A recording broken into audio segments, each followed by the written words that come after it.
আসসালামু আলাইকুম। কেমন আছেন সবাই? আশা করছি সবাই বেশ ভালো আছেন। আমরা আলহামদুলিল্লাহ বেশ ভালো আছি। এই তো আমরা মা মেয়ে পেয়ারা খাচ্ছি। বেশ অনেকদিন পর পেয়ারা কেনা হয়েছে। পেয়ারাগুলো বেশ ভালো ছিল পেয়ারাগুলো, তাই মাহাকে যখন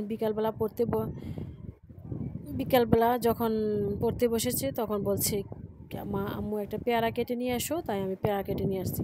মাহা আজকে প্রথম পরীক্ষা দিয়েছে। যাই হোক, প্রথম পরীক্ষাটা তার ভালোই হয়েছে, ইংরেজি পরীক্ষায় গিয়েছে। আগামীকালকে আবার মাহার পরীক্ষা হবে, বাংলা পরীক্ষা হবে। যাই হোক, আমরা মা মেয়ে দুজনে বসে খাচ্ছি।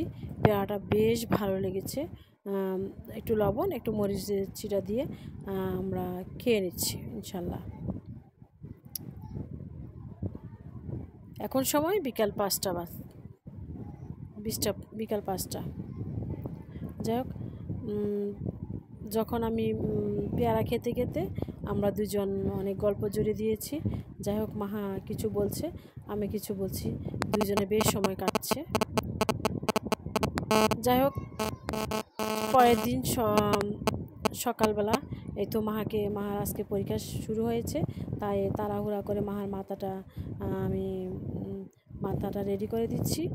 রেডি করে তারপরে মাহাকে রেডি করালাম, তারপর আমি রেডি হব।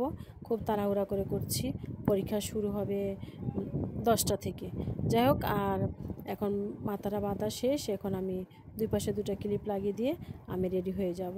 যাই হোক, এই পাক দিয়ে আমি যখন রেডি হচ্ছি তখন মাকে বললাম, বইটা একটু বসে বসে দেখো কি আমি এই পাশ দিয়ে রেডি হচ্ছি। মাহা এই পাশ দিয়ে পড়াশোনা করে নিচ্ছে। যাই হোক, জানি না কেমন দেয় পরীক্ষা। যাই হোক, মাহাও রেডি, আমিও রেডি। মাহা ফাইনালি এখন চলে যাবে, সবাইকে বলে এখন সে পরীক্ষা দিতে চলে যাবে ইনশাল্লাহ। যাই হোক, আমার বুকটা ধীরে ধীরে কাঁপছে। মাহা কী পরীক্ষা দিবে বলতে পারি না। যাই হোক, ছোটো মানুষ যাই দেয় তাই নিয়ে শুকরিয়া করব আলহামদুলিল্লাহ।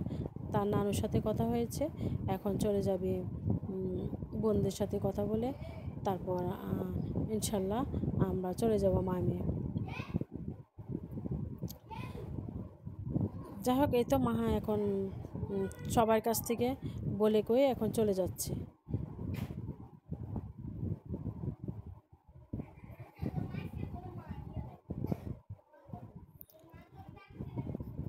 যাই হোক, এখন এই তো আমরা গেট থেকে বেরিয়ে পড়লাম।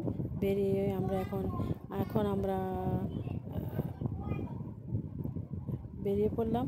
তারপর বিসমিল্লাহ পরে বেরিয়ে পড়লাম। মাহা সামনে দিয়ে হাঁটছে, আমি পিছনে পিছনে যাচ্ছি।